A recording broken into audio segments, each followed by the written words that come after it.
Hello and welcome everyone. Thank you so much for joining us today in a roadmap to successful grant writing. My name is Renee Childress and I'm the marketing assistant here at PCS Adventures. Before we get started, I'm going to give you just a quick orientation to GoToWebinar. Let me get the slides here. So everyone will be muted throughout the presentation. You should see the slides and then our panelists and a bar in between. If at any time you want to change the size of either of those windows, you can just move that bar and it'll change that for you. Throughout the presentation, we'll be accepting your questions. So if you look at the little questions panel in your GoToWebinar control panel, you can type a question there. We'll see that and we'll pose those to our panelists at the end. We're going to try and get through as many of those questions as possible, but if we don't get to any during the presentation, we'll follow up with you through an email. At the end of the webinar, there will be a quick survey, so please stick around and answer those questions to help us improve our future webinars. Without further ado, I'm going to turn it over to Susie Hayslip. Thanks, Renee, and thanks for joining us today. My name is Susie, and I work with PCS Adventures. I've been with them for over 18 years now and have become a STEM ambassador for other educators out there that are interested in STEM education and how to implement that into their schools. So who is PCS Adventures? Basically, we are a curriculum development company. We're based out of Boise, Idaho. We've been around since the 1980s. PCS actually stands for Pat's Computer School, which he started in 1988 and started a whole network of different learning centers. He offered classes in computer repair is how it originally started, and then they moved into engineering and robotics, and then we're able to start up centers throughout 3 different states. And along that way, teachers kind of caught wind of these different engineering and robotics opportunities for students and said, hey, how can I set something like that up in my program? And so what PCS Adventures did is they kind of turned their business model and decided, you know what, that's a great idea. And they were able to use existing curriculum and start developing more lesson plans and pair that with the most awesome manipulatives and cutting edge technology to put together full classroom sets for even up to 30 students or more. And these are available for kindergarten through 12th grade. Some of the different organizations that we work with include, of course, classrooms, kindergarten through 12th grade, but when we first made a huge impact was with after-school programs. And so we worked a lot with 21st Century, community learning centers, Boys and Girls Clubs were some of our first very early adopters, YMCAs. And so we really have a great opportunity within our curriculum, and it's flexible enough to be able to meet the needs of both the formal and informal learning markets, or excuse me, learning environments. Today, I have joined with me some expert panelists in funding and different opportunities and resources to share with you. First, we have Dr. Kaitlin Maguire. She's an iSTEM coordinator for the Idaho STEM Action Center and also is a great grant writer. And so she has years of experience in both writing and evaluating grants. We also have Laurie Anderson, who I'm sure Laurie, when she gets to her part, will share more about her son attended the PCS schools years ago. So we have that nice connection. Laurie is the manager for the K-12 STEM education programs at Micron Technology Foundation and provides STEM. Micron funds a lot of different opportunities for STEM experiences for local students. And last but not least, we got Brandy Milliron. Brandy and I met a few years ago, and she had been interested in writing some grants for some of our Discover Drones programs that we started, that we debuted during that time frame. So Brandy was able to meet up with the Idaho STEM Action Center and write a grant, and so she's going to be able to share more with you from a teacher's perspective. And currently, she's at West Minico Junior High teaching robotics with drones. And now I think I'll swing it over to Kaitlin. Thank you so much, Susie. So I was just going to start off by talking a little bit about the Idaho STEM Action Center, and then I'm going to dive into some tips that I have for grant writing. So the Idaho STEM Action Center began in 2015.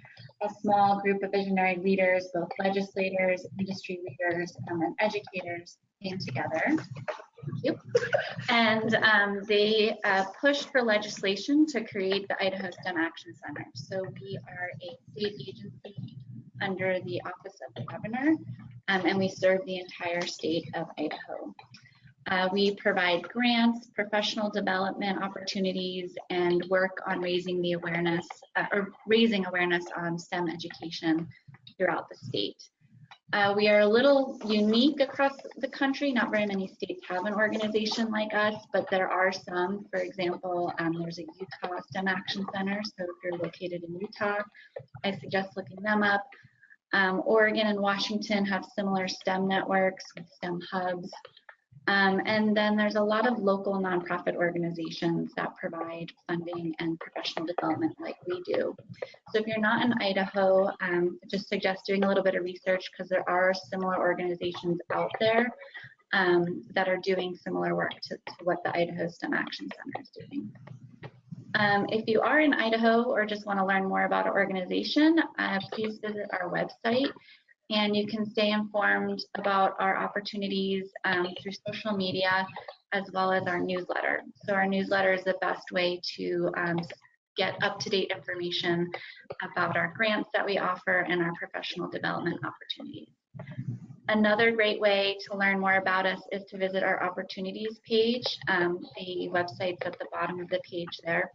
This is something new we just developed where it lists all our grants and professional development opportunities and initiatives that we're working on. And as you can see, there's dates for when the application opens and closes and when you will be awarded the grant. You can also click on the individual pages for those opportunities and learn more about each one of them. So highly recommend you going to check those out to sort of plan your grant writing schedule for the year.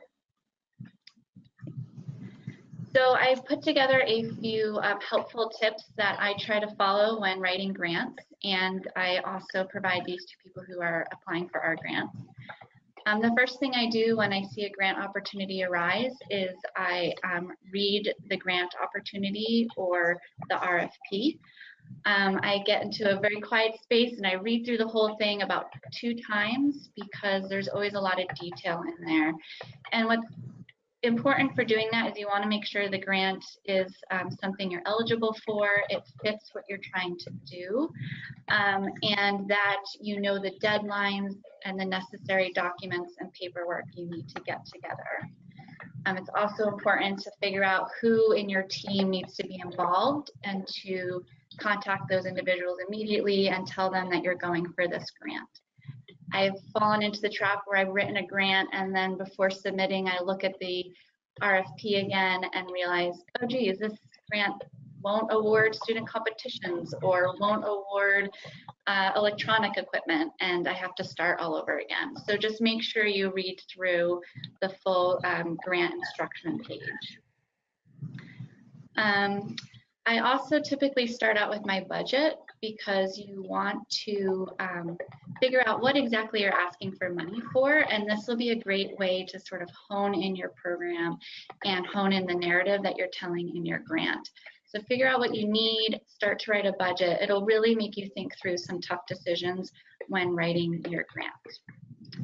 My next tip is use a rubric. So if there's a rubric available for the grant, do use it. So the STEM Action Center provides a rubric for every grant that we offer.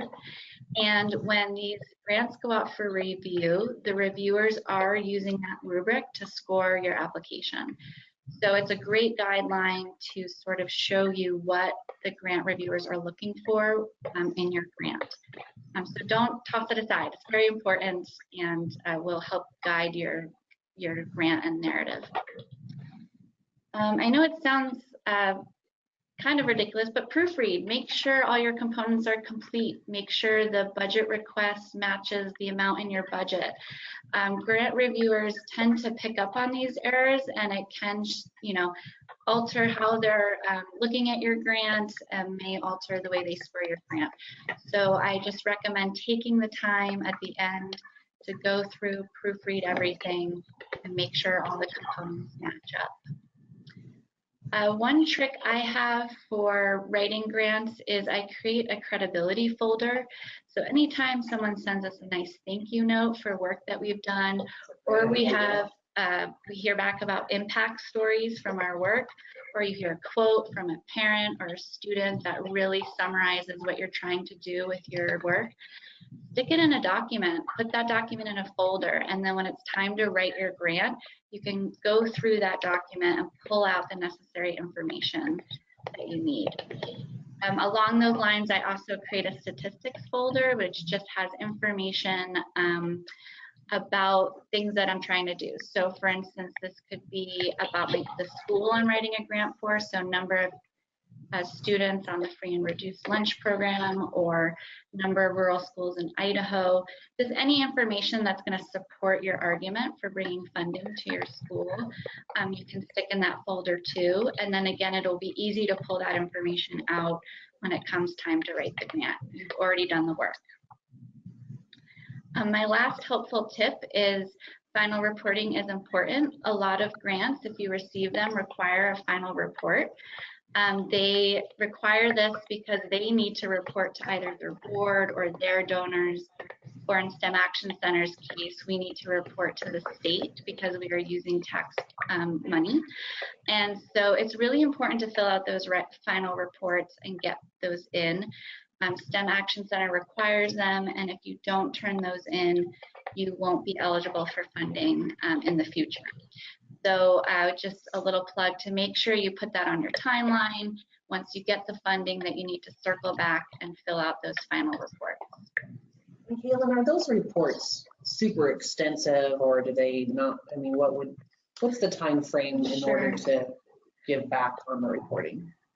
So as far as the reporting goes, it really depends on the granting agency. My experience is it's not that much. It's usually 5 to 10 questions, pointed questions that you need to fill out. And again, it's just asking for questions about what you've done. So just filling in that narrative for the funders. So for some of the different state grants, they're a lot less comprehensive than like a federal grant. Federal grant might be something to where you have to have specific database software that helps fill in that information. Those seem to be a little bit more. Yeah, the federal grants are another level of reporting and will take some time. The Idaho STEM Action Center final reports are just as long, if not shorter, than the application itself. So they're pretty quick and easy. I've always shared with those that were just starting to write one, is like, oh, I don't know if I have time. And I say, you know what, especially for the STEM Action Center grant, look at the rubric. You'll know immediately. Oh, sorry. I'm so sorry. I kind of interjected. But if you look at the rubric, like Kaitlin was saying, it'll absolutely lead you to where you can score the best, and to know the questions that you're going to be having to answer. So even if you're not confident on whether or not you want to write the grant, the rubric will give you everything you need. That was it. Sorry. Go to the next slide. Oh. So I just put on this slide components to the grant, and I have a few comments on each of them to help you. The main component of a grant, whether you're answering 5 questions. Some grants are just guided questions. That's how the STEM Action Center is. Other grant opportunities are going to be more of a narrative, like, talk about your program in 5 pages or 10 pages. But they all want to know what your problem or the need that you are addressing. And so this should be a clear, concise statement. A need is basically if you have a program, why isn't it working, or where's the need? A problem is the problem that you're trying to solve. It's a great question to ask, why am I applying? You may answer that, oh, I'm applying because I need computers for my classroom, but that's actually a solution to a problem. And the problem would actually be students don't learn computer science in our school. Well, what's hindering that? They don't have computers. Okay, the solution to my problem is getting computers. So think through that problem statement a little bit more. Don't use the solution as why you're applying, but the actual problem. The next thing that typically is part of grants are goals and objectives. So your goal is going to be your bigger picture goal.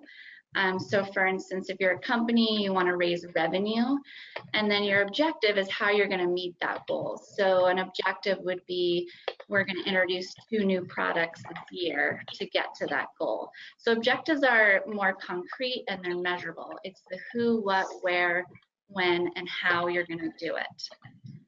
The next thing that's in a grant typically are your outputs and outcomes. Your outputs, and I know there's a lot of O words and they get confusing, but the outputs are going to be what you are doing to solve your problems. So let's say you are providing an after-school program in math. That's your output. So development of an after-school math program. Your outcome is going to be students are scoring higher on math exams. So an outcome would be 75% of students scored higher on the math exam that year. And then lastly, program design is really the meat of your grant proposal. This is where you're going to put in the details of what exactly you're doing, who's doing it, identify the resources that you're going to use to get the work done. This is also a great place to justify the work you're doing and justify why you're a good person to do it and why the need is there. Some grants will allow you to provide a timeline in this part of the grant, and that really helps you think through how you're going to do the program and shows the grantor that you've thought through those details. And also, if you can, describe the sustainability of the work you're doing in that section. And I think that's all I had. All right. Thanks, Kaitlin. Yeah. And now we're going to go ahead and go over to Laurie Anderson, and then the next we'll be talking with Brandy, and then we're going to have kind of an open question time. Right? I don't know if I'd gone over the agenda at the beginning, but all right, Laurie, take it from here. Okay, great. Thank you, Susie. So as Susie said, I'm with Micron Technology. I manage the STEM education outreach programs. So Micron has funded over $88 million in grants just in Idaho since the year 2000, and the majority of those have been in education. But in addition to just funding, we have a variety of ways through our programs, and specifically here in Idaho, but also globally, to partner with student schools, after-school programs, educators. These include, we have hands-on STEM lessons that go out into classrooms. They're also available for checkout. We participate in family STEM night, family science nights at schools. We have materials and volunteers that we share with schools. We provide professional development to teachers. This is a way to connect STEM professionals with educators in order to provide content knowledge and confidence in the classroom.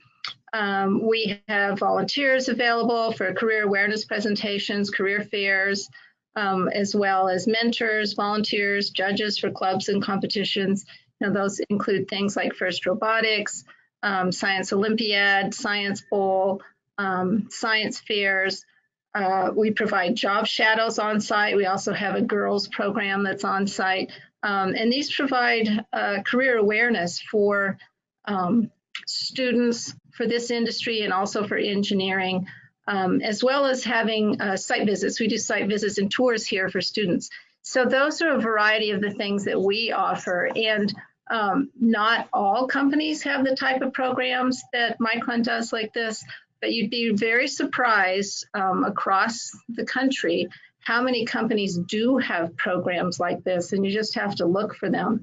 Most of this presentation is going to be a lot of resources that I see out there for schools that are in programming or funding support or just program support for schools and educators after school programs. One thing to note is that education is typically part of the corporate social responsibility mission for many companies. You can look for a company and just find out what their CSR is. But you can find one that meets your niche for funding, programming, whatever you're looking for. Some of the obvious ones would be technology companies. Like if you're looking specifically for STEM things, you might look at Micron or Intel or Google or a major company like that, especially one that happens to be in your area, or maybe a science-based company. If you're in a different area of STEM, look at like Genentech in the bio area or Fisher Scientific or something. One of the things that I've found is that there are some not so obvious places to find support. Just as an example, one in our area, I just found out that car dealerships have a big input for in the community, especially education. I found one, this Kendall Ford, have like a Kendall Cares, and they're interested in helping in the community, helping in the schools, helping with funding. There's a lot of places like that in your community. Banks are another source of course, we think of them for funding, but they're a source for volunteers, and they're a source, yeah, and they're a source for support, and not just national, but not just like the U.S. Bank and Wells Fargo, not just national, at the national level, but regionally and specifically locally. Local banks really like to partner with local schools, especially credit unions. They really like to be a part of the community. They like to have more of a community feel. You can look at science organizations, of course, NSTA for teachers and support. I found this one that was interesting, this American Association for Advancement of Science. It's something I get a newsletter of, and I found out that they do hands-on STEM in the Washington, D.C. area. They do a lot of advocacy. They provide some scholarships. There's just things out there that you just don't know are available. The government, national labs, all of the national labs have a charter to help somehow in education, whether it's competitions, whether it's supporting teachers, whether it's hands-on STEM. A lot of them provide funding, utilities, power companies, and then some of the agencies like Forest Service, EPA, BLM, a lot of them they all have scientists, and they typically all have a mission that's education driven. So these are, like I say, just a variety of the top level of things you can look at. If we go to the next slide, we can go on. There's looking at other corporate connections that you might not think about. So look at companies that are sort of close to your school. Like the neighborhood shops, someplace where you might not think of someplace that would want to partner with your school. They can be a source of volunteers. They might have a school supply drive. They might have a real interest in doing a little fundraiser for your school. Also, and also a good source of volunteers. You can find a company or an association that has a focus for your need or cause. Like if you have a curriculum focus of science or engineering, you might think Micron, of course, or biology. You might look at one of those kind of companies. I know virtual reality, Idaho has a Idaho Virtual Reality Council that is a source of volunteers and support for programming, and can also connect you to companies that might be interested in helping you get VR for your classroom. It's also good to look at companies that may have a certain demographic focus. There's a variety of different groups that companies might be willing to fund. I know I helped somebody with a grant.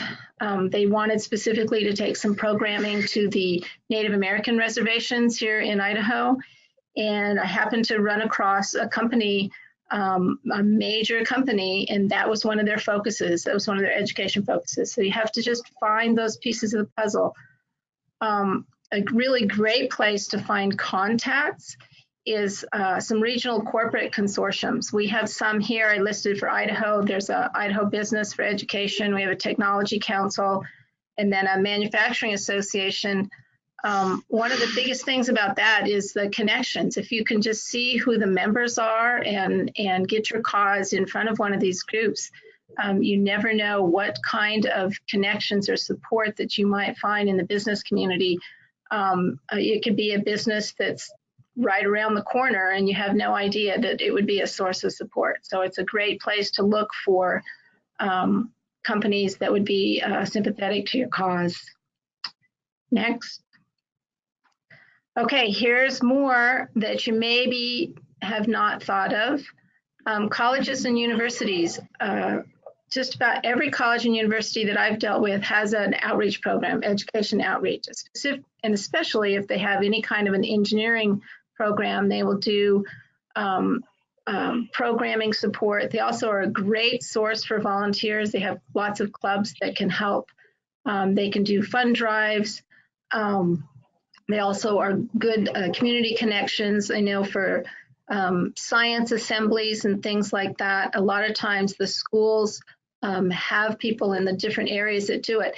And a lot of times you have to drill down, like not just look at the university level, but drill down to if you want a chemistry presentation or a chemistry professor to present at your school, go to the web page that is of that department. You can find a lot of help there. Technical associations, STEM technical associations, whether it's electrical engineering or mechanical engineering, they actually sponsor and put on a lot of competitions in area communities. They're a great place to look. Just again, figure out what your niche is, whether it's biology or math or engineering. You can find an association that typically would be willing to do support for your school. The workforce sector associations, look for in regionally what might be a group that could be a source of funding and volunteers. I know that in Idaho and other states in the West, there's a lot of mining. There's huge mining companies that their funding sources, their volunteer sources, their program sources. We have a lot of agriculture here. We have some of the global agricultural companies here in Idaho, and they too can be sources, and they're very interested in helping to provide a pipeline to their businesses, and so they're willing to get their name out there in the schools. And then of course you want to look at civic groups, Chamber of Commerce, Rotary. There can be community donor groups where they're looking for places to give money to. You just have to be able to find them, and you find those through kind of your corporate connections. Next. And don't forget networks. The community, what I found in all my years of my professional career and also working in the schools is that there's a lot of resources out there for schools. People just need to know what your needs are. LinkedIn is a great place to tell success stories and to get the needs out there. I've used Donors Choose, both for getting money and also for giving money.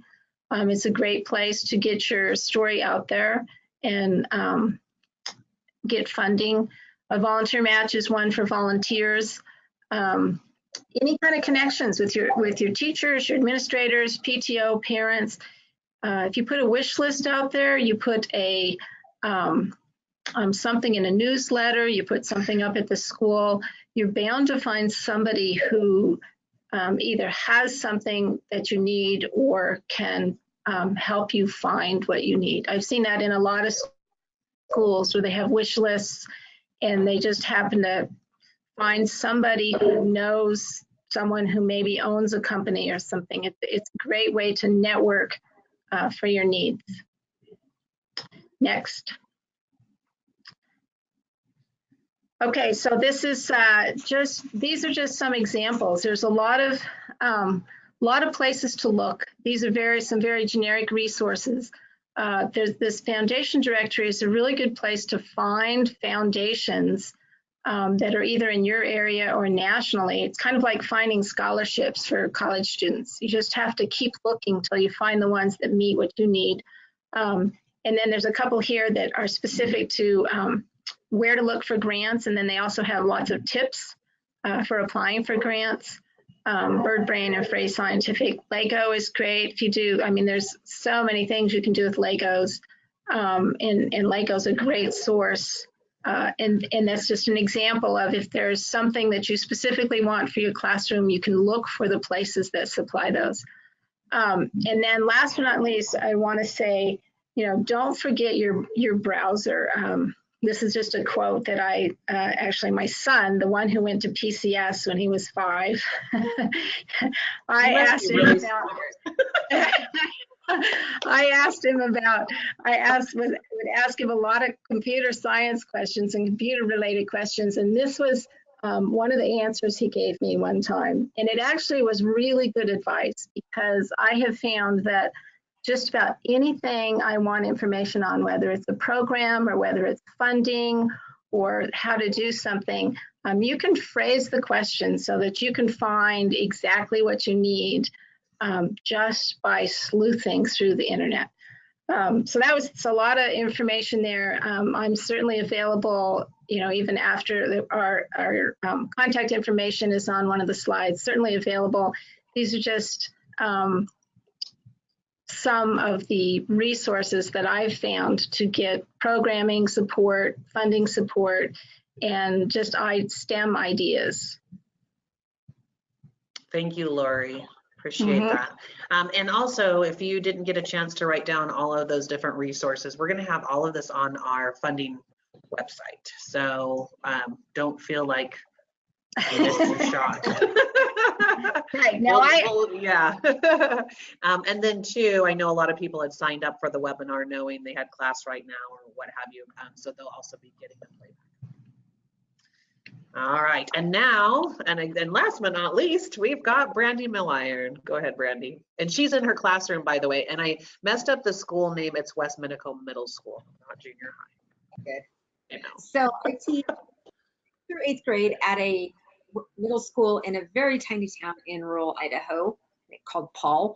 And my first grant was 3 years ago. I received about 3.5 years ago. I had an email that came across my inbox for this Discover Drones program from PCS, and I thought it absolutely sounded awesome. So I forwarded the email to my principal. I said, "What do you think?" And his reply was very short and to the point. He said, "Go for it." So I applied, or I first opened the application and freaked out. I thought, there's no way I'm going to be able to do this. So I reached out to some of my colleagues that had been at the school longer than I had, that had knowledge of our population base, the students, more specific information on the students that we had, and gathering statistics. And I just thought about what this could do, how this could impact my students. And I went from there and I submitted it, freaking out. And then I waited weeks and weeks and weeks. It seemed like forever. And then the due date or the announcement date came, and I checked my email probably every 5 minutes, which isn't like at all. And at the very end of the day, right before our last bell rang for the students to go home, I got this congratulations email, and I threw my hands in the air and did this happy dance. My students probably thought I'd gone off my rocker totally. And they said, "Mrs. Miller, what's wrong?" And I said, "We got a grant for drones." And they were so excited, and it just made the whole process so worth it. So by far, that very first grant was the most daunting of all of the grants that I've written. Not that I've written a ton, but I've written quite a few. And just gathering the data and making sure that you have all of your bases covered in that application was the most difficult and took the longest amount of time. But it was so worth it. The kids, we have this amazing drones program at our school now. I teach classes that's all I teach are the drones, and the kids love it. There's a waiting list every single time registration rolls around. Kids come into my classroom. "How do I get in your classroom? How do I get in this drones class?" And they've fallen in love with it. And it's just been, honestly, in my opinion, one of the best things that's hit our middle school. It's given kids such an opportunity for these STEM concepts that are, in my opinion, one of the leading things in technology and in industry right now. Drones are taking over so many areas of our world in a good way. And it was awesome. But make sure that you gather the data, make sure you've got good solid background information. That's the most important, because Demographics. Yeah, the demographics of your Student population. And a lot of them really talk about, and they really want you to focus on the underrepresented populations. They want those lower populations, like females in STEM. How is this going to help the rural kids, the free and reduced lunch for the low income students? And having that data to support your application is invaluable. I always consider, and I have a lot of teachers say, oh, it takes too much time. And in my eyes, we don't have money in education. We all know that.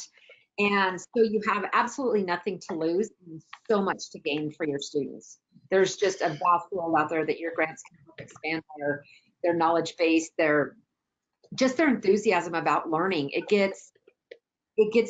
can have hands-on things, hands-on concepts, applications that they won't get anywhere else besides your classroom. I think that's so important. And the students are going to benefit the most. That's why we teach. We know as teachers, we don't teach for the paycheck. I mean, really, it's not the most lucrative of careers, but it's rewarding because we do it for our kids, we do it for our students, and that's why we get up every day and we go to work. It's for those students, and they're the ones that benefit. We're making better students, better people in the future, and that's why we do what we do anyway. One thing that I always think is, as educators, we ask kids all the time to try new things, all the time. We're constantly asking them to step out of their comfort zones. And as educators, I think it's important that we do the same, that we model that. And one of the best ways is to try to tackle a grant. But it is so worth it. And the equipment, the things that you can bring to your students and into your classroom will make learning so much more enjoyable and give them opportunities.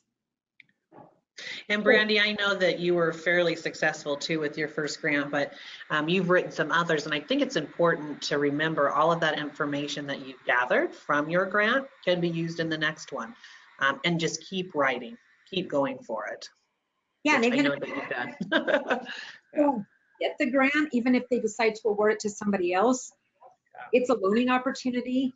We tell kids not to give up just because they may not succeed and they may not get what they desire, but we have to learn. And a lot of times too, the evaluators will give you feedback. So where in these parts were you missing on the rubric? And then you'll be able to identify that and be able to do, a more complete, or be able to review it and get a better opportunity on your score for the next time. Yeah, for sure. These are just a couple of items that I've received. The Rubik's Cube drones, those are the ones that the students build and they configure, and they work on a flight simulator, and then we take them outside. They are not indoor drones, and we take them outside, and the students, I tell them they're a step down from a racing drone, so they have to learn how to pilot. They have to know all of the terms that go into those, the throttle and pitch and yaw and roll. They have to know how all of those work in sync, and they absolutely love it. The other one is the Telodrome classroom set. That's an indoor set that they can program with block coding or coding, and they can have their drones do some pretty cool stuff with the Telodrones. So those have been a lot of fun as well.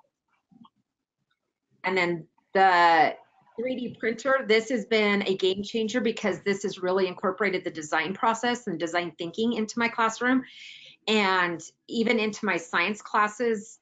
We can print a cell and the parts of a cell and the organelles, and they can incorporate that. They can just print stuff for fun. They can print all sorts of things that are limitless, and I just love the 3D printer.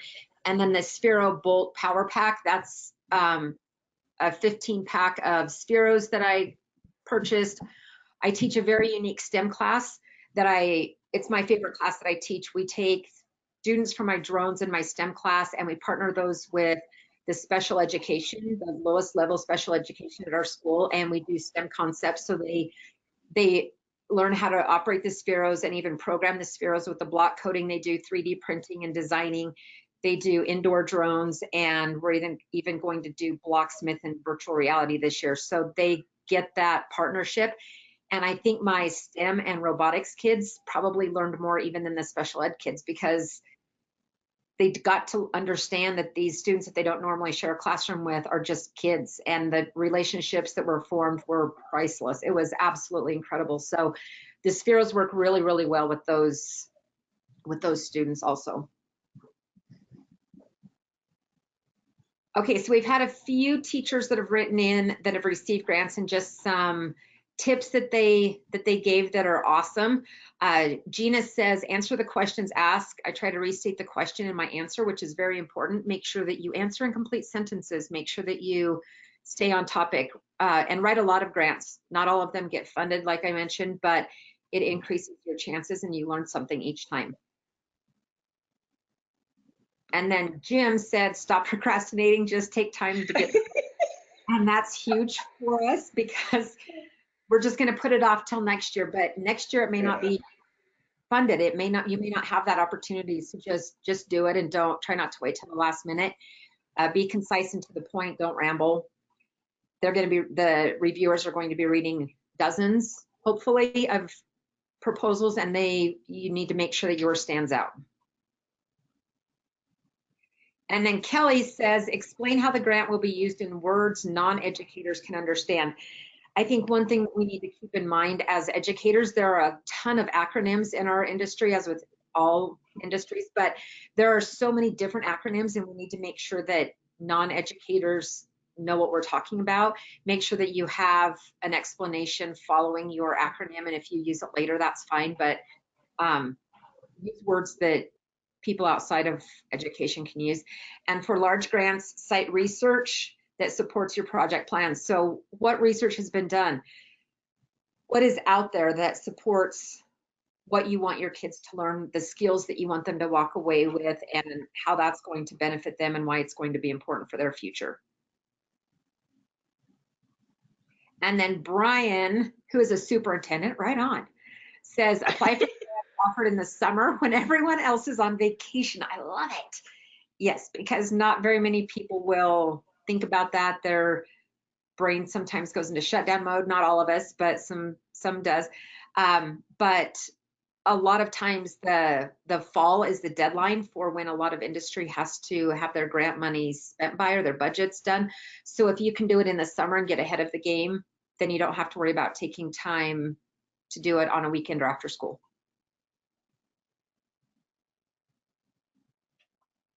All right, am I on? Thank you, Brandy. That was awesome. You've got some really cool swag. I shouldn't even say swag. You worked for it, worked hard for it. So that's exciting. Good job. I would love to take your class. Seriously, that would be awesome. It's awesome. I know. All right, so next portion of this is how can PCS Adventures help you? And I think I probably had mentioned when we first started. So one of my main positions and things that I do with our customers is work with them on finding funding opportunities. So what I will be able to do, and our other STEM ambassadors, Paula Life as well as Ben Moore, we all cover kind of different parts of the region, or excuse me, of the country. So we can be able to call in, give us your information if you're interested in looking into some grants, if you are interested in STEM education programs. So typically what we do is take you through, the qualifiers. So how many students do you work with? What grade levels do you want to focus on? Do you already have a budget in mind? What is it that your needs are for the classroom? So we would help you look at some of the different STEM packages that we have available, and then go out and find some different granting opportunities. And like Laurie was saying earlier, get on the internet. We can Google, the other day I was talking with somebody in Colorado and helping them out. We Googled Colorado STEM grants. So there are some agencies, Idaho's lucky enough to have the Idaho STEM Action Center, but there are many STEM opportunities available and within all of the different states. I know in Texas specifically too, with the drilling and the gas funds, all of those companies have to give back to the communities. The banks, credit unions, any of those. And then once we find a good opportunity, call them and ask them if this would be a good fit, right? And I know that's something that Laurie had emphasized, and maybe today or a different meeting, but and Kaitlin, if they don't know, I think a lot of people are shy to call them and ask those questions. Who calls and asks for money? Well, it's it's just something that you have to break through. But I will be able to help coach you do that and give you the information that you need, because of course there's no reason to write the grant proposal if it's not fitting their objectives. And so you'll know right away, and they want to hear from you. Laurie, is that true when you get calls in regarding projects? Absolutely. We do want to hear, and when you get the full story, such as you can get it in conversation, you can help people in more ways than just your own company can help. I picked up on Brandy said something about in-kind. You know, that is a huge thing. We've received grant requests for something, and when we see somebody's entire scope of their whole project, or if we talk to them on the phone, we can find out that, oh, you need a lot of lab supply equipment, right? And so we can't really fund that, or if we don't fund that, we can point them to a lab supply company that they also have a mission to give equipment, right? Instead of giving money, you can get equipment, you can get furniture. There's a lot of things that may not ever come out in just the grant application, but if you pick up the phone and talk to somebody, or if you make sure they know the whole scope of your project, you can oftentimes get more than just that one funder can help you with. Absolutely. And funders love in-kind, and they love matching partners. So if you have, let's say you talk with Walmart and they're going to give you $500 for your project, or $5,000, whatever the number is, you would be able to say to somebody like Micron, hey, I've got half of this amount available. What would you think about matching that? So those are some different great opportunities. The other thing that what PCS Adventures likes to do is offer in kind. A lot of times it's through our professional development and implementation portion and our support of implementing the STEM programs. It's really important to us to make you successful. So that's a lot of times we'll be able to work that into the grants, and we know that do that a lot with the Idaho STEM Action Center.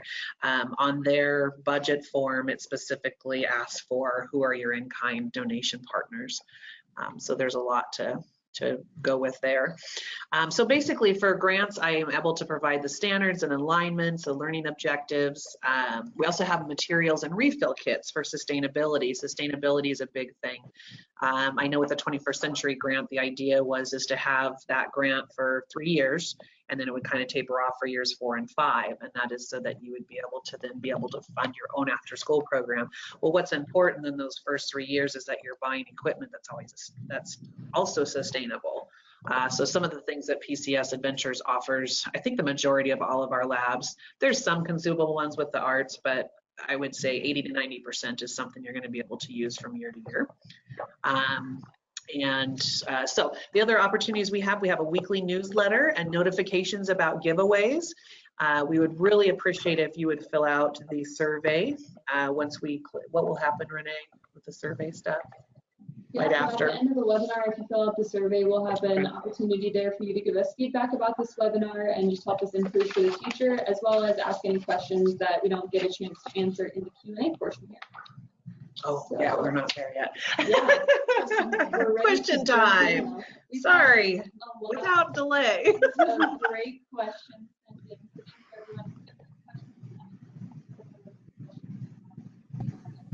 We're going to start with a question from Jeremiah. He says, I run a STEM lab at an elementary school. Most of the grants I write are for entire grades or the whole school, so I don't have any way of promoting to a higher percentage of minority students. I still put the data in, but how heavily is it weighed against the rest of the grant? Kaitlin, do you want to start with that one? Sure, I think that depends on where you're applying to and what their percentage they put towards that question on your grant. So for instance, Idaho STEM Action Center, we always ask that question. And then in our rubric, we tell you how much of the overall points that your grant's being scored on will be for that question. So I think for us, it's like somewhere between 10 and 20%.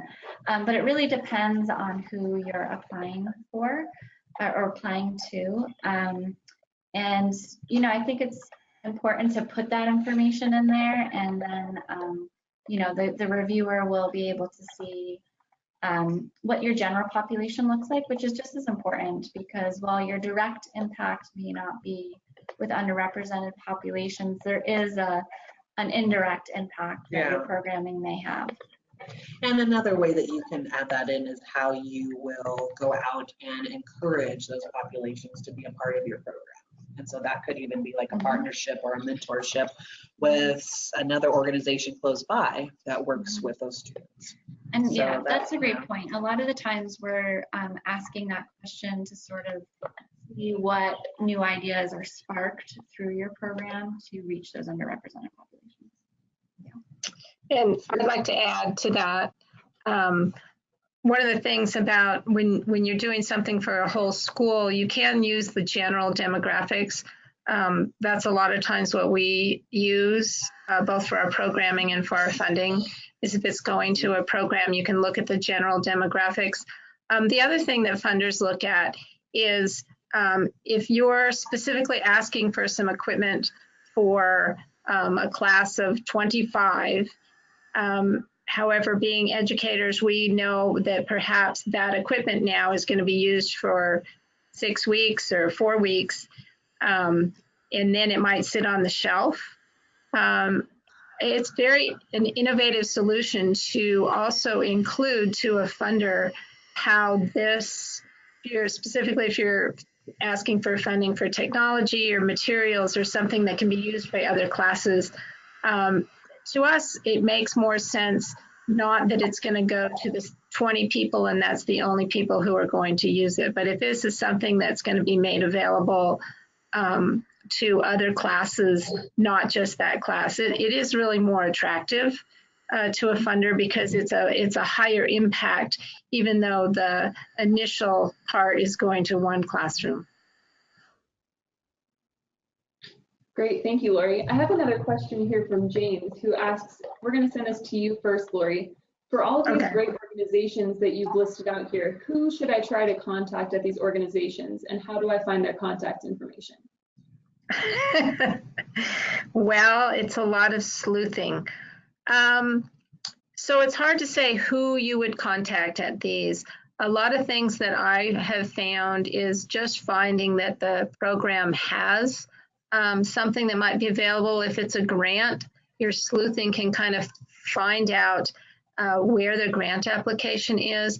Sometimes you have to be invited to the grant. It's sometimes LinkedIn helps you. There's a lot of ways. Typically, when you get to a foundation's website where you can find out who the major people are that have something to do with it. And then there's typically a way to contact them. It may be a generic, not specifically, you might not have a specific email to somebody, but it will get to somebody who can answer your question. Most foundations run pretty lean, which means that a generic email may be one step away from getting to exactly the person you need it to go to. So while you may not have a specific name, just finding that website and digging, you typically can find out who can help you. That's great. Jane, I just have Brandy, there's a fun comment here from Jane. She says, Paul is a metropolis. Jane is from Santa, which has a population of 49 people. That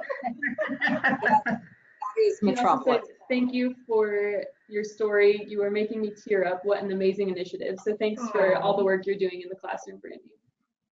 Thank you. Yay, Brandy. Perfect. Another question here for you, Laurie. Can Micron come to Sugar City, Idaho? How far is your reach with your STEM program? So virtually we can. We cannot physically. We have in Idaho, we have basically our reach is the Treasure Valley. We can share our lessons around the world. They're on our website. We are working on our website to make it so that we can have actually some YouTube videos, instruction about how to put these into your classroom, and we're always available to help. We can do any type of career awareness presentation. We can bring a STEM professional into your classroom through the internet. You can go on our website and make that request. We can make that happen anywhere. So, but yes, in Idaho, our physical reach is about 50 miles. Got it. Another question here from Jane. Brandy, we're going to send this one to you first. She says, how do you keep it concise and still unique?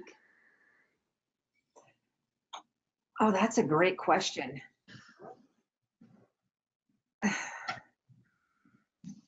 Trying to think back to my specific applications that I've written. I think the unique aspect of it comes from what you're trying to do and making sure that you put students at the focus and try to use students as much as possible, and just the term students instead of my classroom, because your classroom is not as personal as the little bodies that come and sit in it every single day. So make it as personal as you possibly can, and show them how much you care. If you care enough to write a grant, and I've reviewed different applications before, and you can tell the ones that truly want it and put in the time, and the ones that just do it because they think it's going to be easy money. And there's nothing easy about writing a grant. And just try to make it as personal as you possibly can, but don't skirt around and don't try to include too much information so they get bored from reading it. I like that. And I think focusing on what your need is and how your solution is going to meet that need, and having that be clear, is what really stands out when going through a lot of applications. Perfect. We're going to do one last question here. If we haven't gotten to your question yet, we'll send an email and follow up with that information. But our last one live here is going to be from Elizabeth. She says, I'm the education director for an emerging children's museum. We're developing an outreach program while our building is being built. Do you know any resources for grants for museum programming specifically? Where's she located? Elizabeth, if you want to write in where you're located, we can try and get more specific. I can speak a little bit to that quickly. So the Idaho STEM Action Center, we fund both formal and informal STEM programming. So we would be a resource for you here in Idaho. There's also, they're called IMLS grants, and maybe you're familiar with these already. They actually have a small museum grant due in November. It's called their Ignite grant, and that's specific for getting small museums like yours going. So I would recommend checking that out. And then they have a series of grants throughout the year that are available as well. But I think the one you would be interested in is it's either called Ignite or Inspire. I think it's Ignite. I think it's Ignite. Great option. And I would add to that so we actually fund a few children's museums. Here in Idaho, there's a science museum we fund, and we fund one in Virginia, and are funding in the San Jose area. And one of the ways I would say, again, in sleuthing to find who might fund is to find those museums that are out there that might be similar to what you do, and go to their sponsors page, find out who their funders are, and then work backwards from there to find out if those funders would be interested or able to fund in your region. And then again, local industry that might have something to do with it. Even if you think outside of, okay, we're doing a children's museum. Here in Idaho, we fund both a children's museum and a science museum. But the children's museum still has some STEM aspects to it, where we fund one of the exhibits, same in Virginia. So it's just creatively finding who wants to fund a piece of your museum. And I'll just chime in. It's not the Ignite or the Inspire grant. It's called the Sparks grant. I'm sorry. I'm getting my action work. They all come together. They do. And say that one more time. It's the Sparks grant. The by Sparks grant. IMLS. Okay. Elizabeth was writing in from Minot, North Dakota. So if anyone else has ideas for her of where she could look for funding, send them to us and we'll pass them along. But that is all the time we have for questions today. Again, we'll follow up if there's any you submitted that we have not yet gotten to. But Susie, is there anything you want to add before we close? Network. Contact people. Yes. When you are talking with them, ask them if they don't do that. Do you know anybody who does? Right. Talk with other teachers that have written it. Talk with your school districts. A lot of times they'll have a school district foundation Some of the bigger districts are going to have their own grant writing team and directors. You know, give us a call. We're happy to help you. All of this information is going to be available, but talk about your program and share it, put it out on social media. You know, let people know what you're doing. Don't stay quiet. Right. Yeah. Be loud. Thank you all for joining us. Thank you so much to our panel for all your awesome insights. We really appreciate you, and we hope to see you all next time. Thank you, everyone.